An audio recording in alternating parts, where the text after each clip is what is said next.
ओम श्री साई राम। आज मैं आपके लिए श्री कृष्ण और अर्जुन की एक कहानी लेके आई हूँ।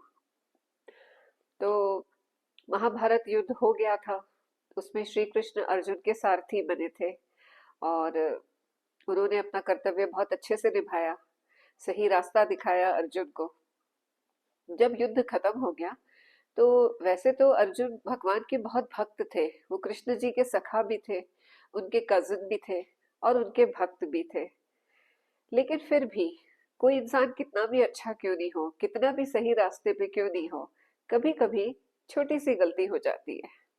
तो अर्जुन से भी एक गलती हो गई। वो जब कई बार सोचते अपने जीवन के बारे में तो उनके मन में एक बहुत गर्व होने लगता। एक पहले तो खुशी आती थी, खुशी के साथ में गर्व आने लगा। वो घमंड जो था वो बढ़ने लगा। और घमंड इस बात का था कि मैं भगवान कृष्ण का सबसे बड़ा भक्त हूँ। मतलब उनका जो फीलिंग थी खुशी की, वो शुरुआत जो खुशी से हुई थी कि कृष्ण जी जो हैं वो मेरे इतने क्लोज हैं, मैं कृष्ण जी के इतने क्लोज हूँ, वो फीलिंग धीरे धीरे इस घमंड में चेंज हो गई कि बिकॉज मैं अर्जुन, मैं इतना अच्छा, इसलिए श्री कृष्ण मेरे इतने क्लोज हैं, तो मुझ में कुछ स्पेशल बात है। अर्जुन का ये जो घमंड था ये श्री कृष्ण जी से छुपा नहीं रहा, क्योंकि भगवान तो अंतर्यामी है।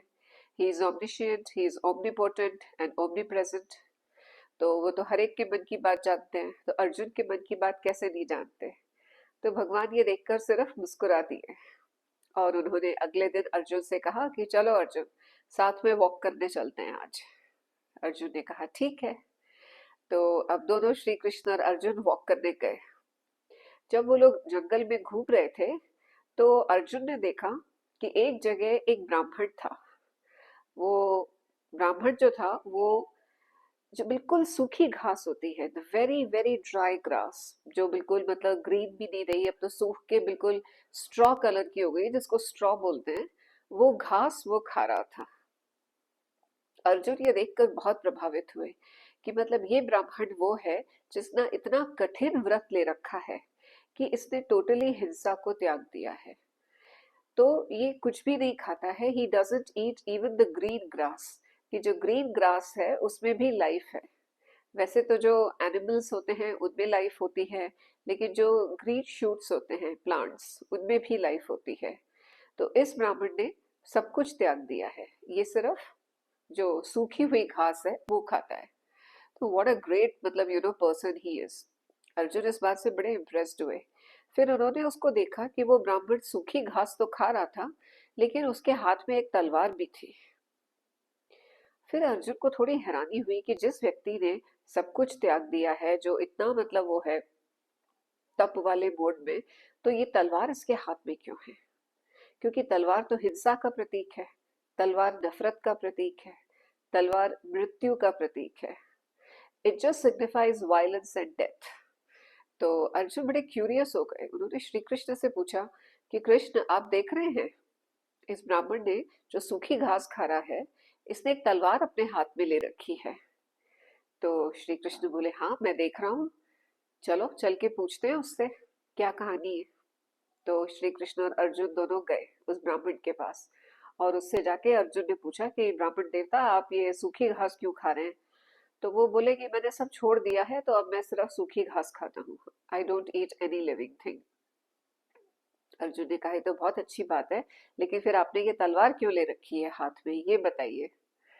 तो वो ब्राह्मण बोला, मुझे 4 लोगों को दंड देना है। 4 बहुत ही दुष्ट लोग हैं, उनको मुझे दंडित करना है। अर्जुन ने कहा कौन है वो? उसे भी बड़ा गुस्सा आया कि ऐसे भी कोई लोग हैं जो इतने अच्छे ब्राह्मण को परेशान कर रहे हैं। ये इतना शांत स्वभाव का व्यक्ति, इसने वायलेंस टोटली छोड़ दिया है और इसको 4 लोगों ने परेशान कर रखा है। कौन है वो? अर्जुन ने पूछा, उनके नाम बताएंगे मुझे? उस ब्राह्मण ने कहा हाँ हाँ क्यों नहीं। और बोला कि जो पहला जो है दुष्ट, जिससे मैं बहुत परेशान हूँ, वो है नारद मुनि। Arjun was taken aback। उन्होंने ये एक्सपेक्ट नहीं किया था कि वो ब्राह्मण नारद मुनि बोलेगा। He had expected the name of someone who is wicked, कोई बहुत बुरा व्यक्ति। तो अर्जुन ने पूछा कि नारद मुनि, लेकिन नारद क्यों, उन्होंने क्या किया? बोले भाई तुम समझते नहीं हो, ये नारद मुनि पूरे टाइम ये नारायण नारायण, या तो ये जाप करते रहते हैं या ये अपनी वीणा बजा के भजन गाते रहते हैं। तो मेरे भगवान बेचारे, मेरे विष्णु, वो वैकुंठ में मतलब 2 मिनट सो नहीं पाते। 2 मिनट वो आराम से सो नहीं सकते क्योंकि नारद उनको जगाए रखते हैं। तो ऐसे व्यक्ति को अब मैं दंड नहीं दूं तो क्या करूं, जो मेरे भगवान को आराम नहीं करने दे 2 घड़ी। अर्जुन बोले अच्छा। फिर बोले वो दूसरा कौन है? तो बोले दूसरी दूसरी है द्रौपदी।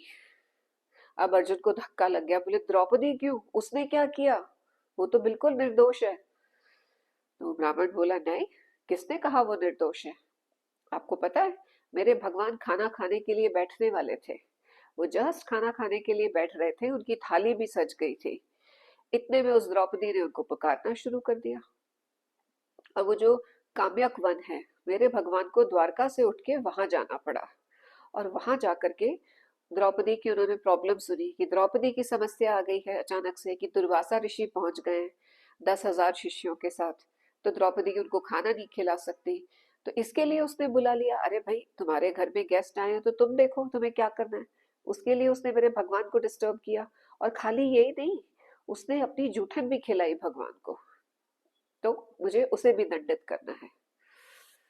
अर्जुन अब थोड़ा और घबरा गए, फिर बोले और तीसरा कौन है? तो ब्राह्मण बोला तीसरा है प्रहलाद। ये प्रहलाद को तो मतलब मैं देखकर ही परेशान हूँ, मेरे भगवान को कभी इन्होंने चैन से नहीं रहने दिया। कभी तो हाथियों के नीचे पिसवाया, कभी खौलते तेल के कड़ाहे में डलवाया, और तो और एक बार तो इतना बड़ा खंबा, उसमें से बोले मेरे भगवान को प्रकट होने के लिए कि खंबा फाड़ के, मतलब सोचो। सॉरी, कितना परेशान कर रखा है मेरे भगवान को प्रहलाद ने। अर्जुन ने पूछा अच्छा। बोले और चौथा कौन है? तो ब्राह्मण बोला चौथा है अर्जुन। तो अर्जुन अपना नाम सुन के घबराए, बोले अर्जुन ने क्या किया? बोले अर्जुन की हिम्मत तो देखो, कि खुद तो मतलब रथ पे बैठा है, और मेरे प्रभु को उसने सारथी बना दिया, अपना ड्राइवर बना के मतलब उसने रखा। मेरे भगवान क्या उसके ड्राइवर हैं? बट उसने उनसे ऐसा काम लिया, ड्राइवरी करवाई, मतलब वेरी रॉन्ग। तो उसको तो दंडित करना ही पड़ेगा। अब अर्जुन को एकदम से समझ में आया कि ये चल क्या रहा है, और फिर उसे बहुत शर्म आई कि कहाँ वो इतने घमंड में मतलब फूल रहा था कि मैं इतना स्पेशल, मेरे से कृष्ण मतलब इतना प्रेम करते हैं तो कुछ तो मुझ में खास बात होगी, दैट वे। लेकिन ये सब सुनकर उसे समझ में आया कि घमंड तो बिल्कुल करना ही नहीं चाहिए भक्तों को, और दूसरा ये कि स्पेशल भक्त नहीं, स्पेशल भगवान है जो अपने भक्तों से इतना प्यार करते हैं। जय साई राम।